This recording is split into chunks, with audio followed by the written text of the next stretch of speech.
Hey everyone, and welcome back to my channel.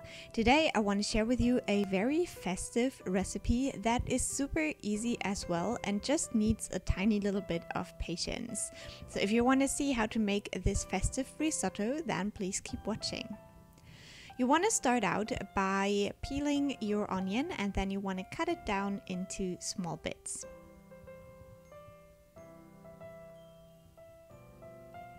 And then you also want to prepare the garlic by peeling it. In a pan, you want to heat up 1 tablespoon of butter and 1 tablespoon of olive oil and melt that together. Then you want to add in the onion and the garlic and let that sit for about 2 minutes on medium heat.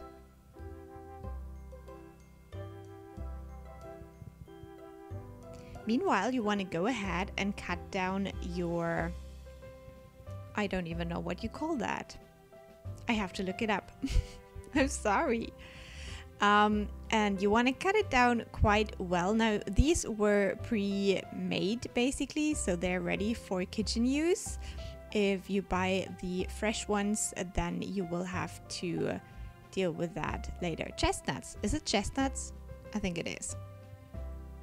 Then you want to add those and the rice in your pan as well. Give that a good mix and let it sit on medium heat for another minute. Then you want to add in the white wine. You want to again give it a quick mix and then let it sit until the moisture is absorbed. Still medium heat.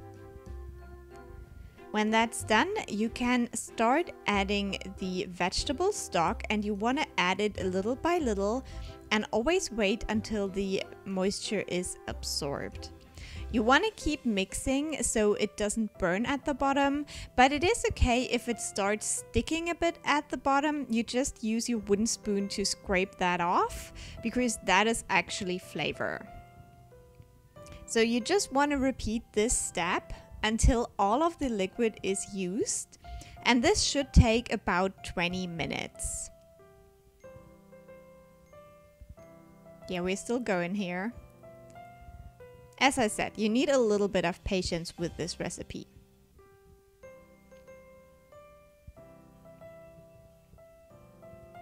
There's a lot of mixing involved.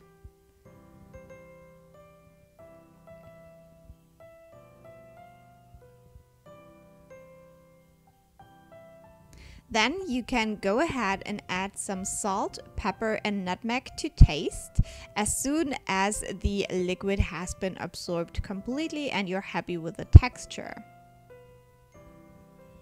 You want to mix that in really well and just make sure that it tastes okay.